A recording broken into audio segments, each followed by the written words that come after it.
Hello, everybody. Welcome to ChiroSecure's Disruptive Pediatrics.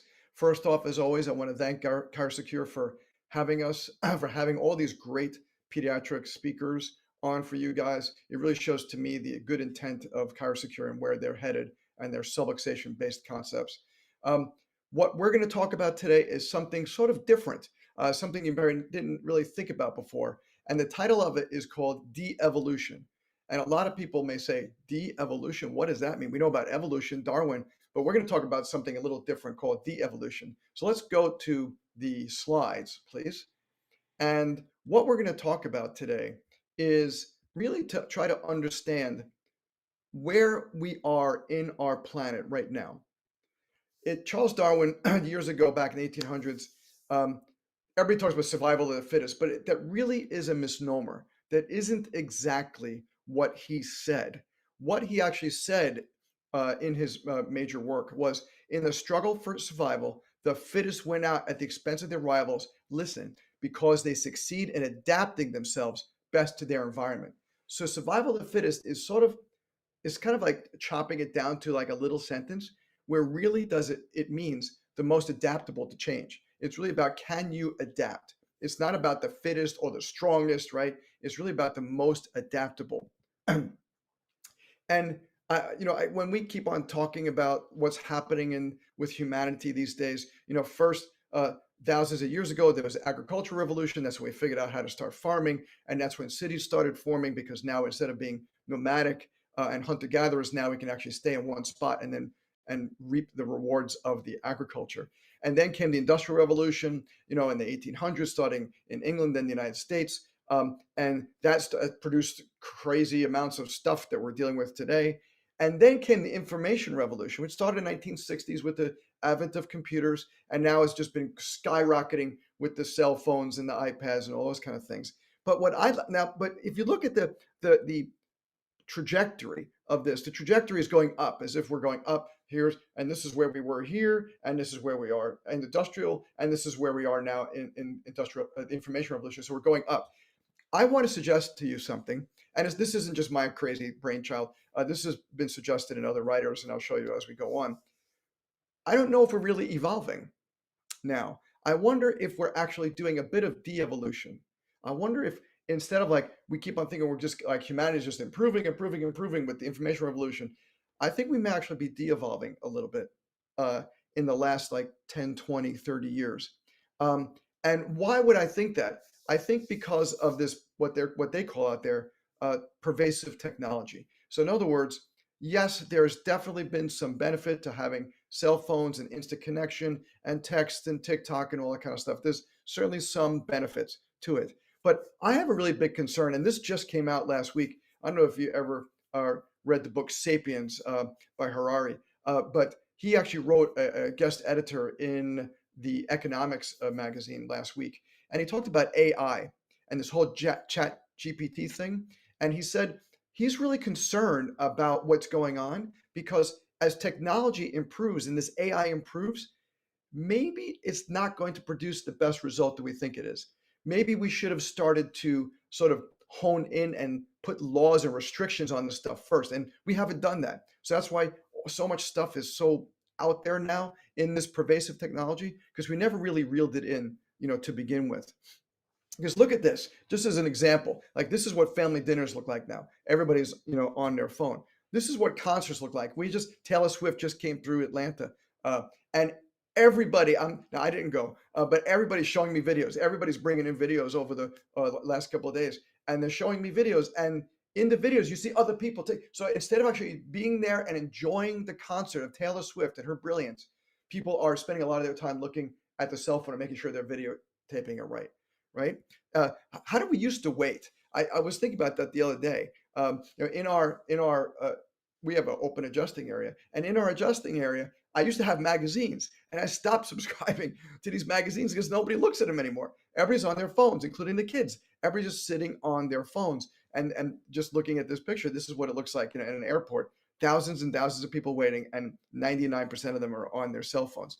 This is what is called hanging out now, right? Hanging out used to be, let's play outside, let's run outside. And now hanging out, obviously this is posed, but hanging out is now just like sitting on your phones or playing Minecraft or these other, crazy games.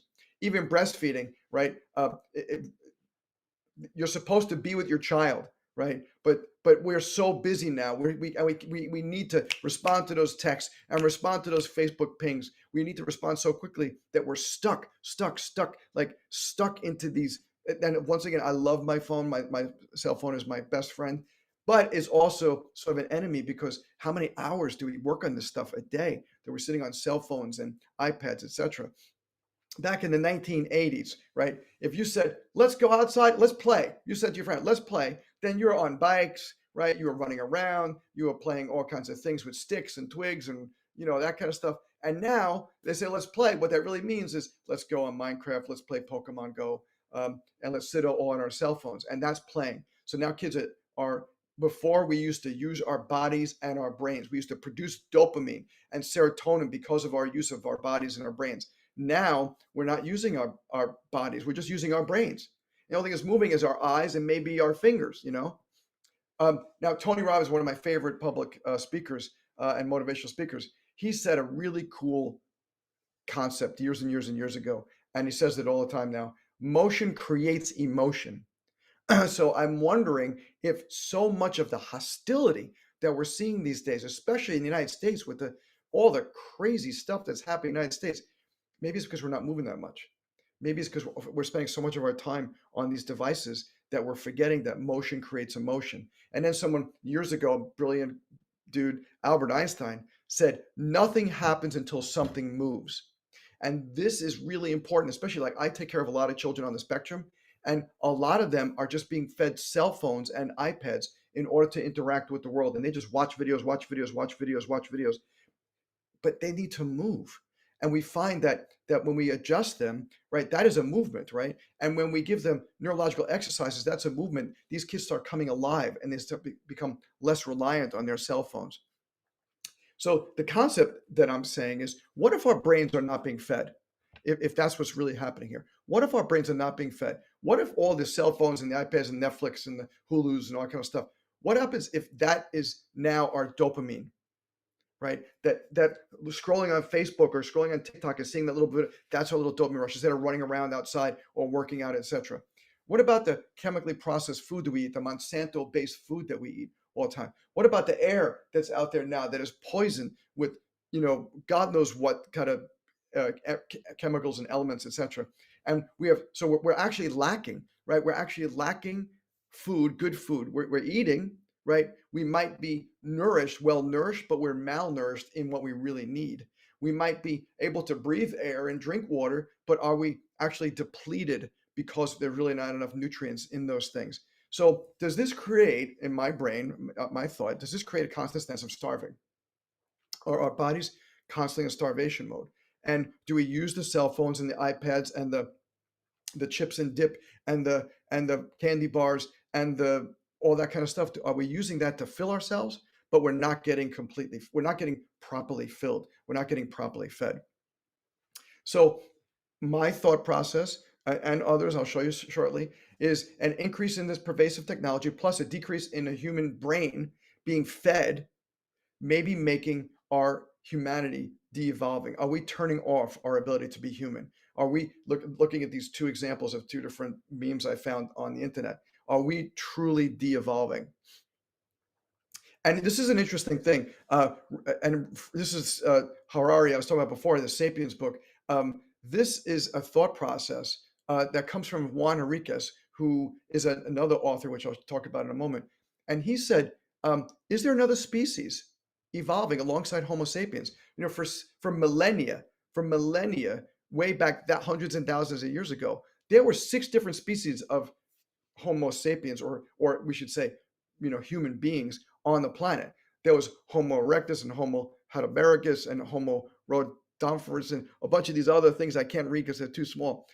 So there was a lot of different human Neanderthals. There were 6 different species going on. But then all of those disappeared and only Homo sapiens remains. And the suggestion now from Juan Henriquez, from this book that he has and TED Talk called Homo Evolutus, is there another sort of human being evolving at the same time that Homo sapiens is here. Judging from the fact that at one point in time there were 6 different species of that species we called Homo sapiens. Now maybe there's another one. He's calling it Homo evolutus. In my play on words, I'm calling it Homo technicus. The pervasive technology is changing our epigenetic expression. We have now less need for social interaction. We have less eye contact. We have more repetitive behaviors by sitting like this. This is a repetitive behavior, right? By looking, constantly having to pick up, it's like an obsessive behavior kind of stuff. So my own word, Homo technicus. And going back to Juan Enriquez, will our kids be a different species? Are we seeing evolution in real time? Are we actually watching this, right? And when we wonder about, we see all these kids on the spectrum, we see kids with ADHD, we see kids learning disorders, and the giant amounts of this. Maybe this is just part of evolution. Maybe things are changing because that's the way it's supposed to be. And what, like Dr. Thomas Armstrong, who wrote this great book, one of my faves, The Power of Neurodiversity. I love that word, neurodiversity. He said, who's defining what mental illness is anyway? Dyslexia, as he said, is based upon the social value that everyone was able to read. But 150 years ago, this wasn't the case, and dyslexia was unknown because nobody knew how to read. And what Dr. Armstrong suggested, autism may reflect the cultural value that suggests that it's better to be in a relationship than to be alone, right? That maybe is that a cultural thing versus an actual, like, in other words, what we are determining who is on the spectrum, who isn't, but is that really a mental illness? And this is what I think is so important, because when we talk about people who are on the spectrum, they don't want to be fixed. I talk to a lot of these people as my patients, and they say, I like who I am as I am. Some of them are using language devices. Some of them are able to talk to some minimal amounts, but they say, I like who I am. I am not broken. I am neurodiverse. I am different, right? Autism doesn't define me. I just am a person who happens to speak through an autistic lens. So what is going on here? Is it possible that maybe we needed to de-evolve in order to re-evolve? Is it possible that what we're doing is we're actually creating this better society, better humanity, better Homo sapiens? And all of this is part of it, right? Is it maybe instead of looking at all these things that we need to fix these broken pieces, we need to fix people with this, that, and the other thing, whatever the DSM diagnosis is. Maybe what we should do is just chiropractors can help humanity manage the course of de-evolution as we evolve into our next best thing, whatever that's going to be. And to me, that's so important, because when I look at my patients, I do not judge my patients. I don't judge where they at or how they speak or how they or don't speak or how they learn, etc. I love them for who they are, exactly as they are. And I think that would be a good lesson for humanity, is to stop all this judgment, stop this polarization, us versus them. We're all humans. We're all on this big boat that we call Earth together, right? So if you like this kind of stuff that I'm talking about, I just did a 12-hour seminar for ICPA last weekend. I do a couple of other advanced classes for them. There's a QR code you can check out if you're interested. Dr. Stephen Porches and I, the polyvagal theory founder, he and I did a seminar last year that's recorded that you can listen to. So this is a QR code for that. And one of my favorite things I love doing, today I posted my 507th episode, the longest running chiropractic podcast called ChiroCast. If you're interested, check it out. There's the QR code for that. Overall, what I want to say is for you guys listening is we have to protect our future. The way to protect our future is to just more kids.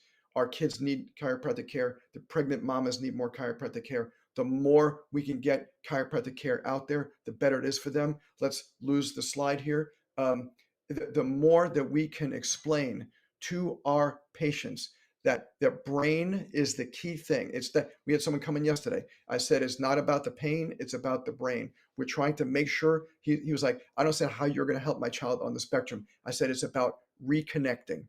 It's about let's say you have an electrical plug like this and it's not completely plugged in, so it's not getting full power. We want to have your child have full power, full expression, full abilities, full on, all in, fully engaged. So that is what we're all about, is about full engagement, no matter what's going on with that person. I don't care what their diagnosis is, what their DSM is. we're going to do all one thing, which is remove subluxations and make sure their brain and their body is working together. Thank you so much, ChiroSecure, for having me. I've been a ChiroSecure member ever since I graduated in 1989, and you guys are always helping the profession, and I truly appreciate that. And I'll see you guys next time.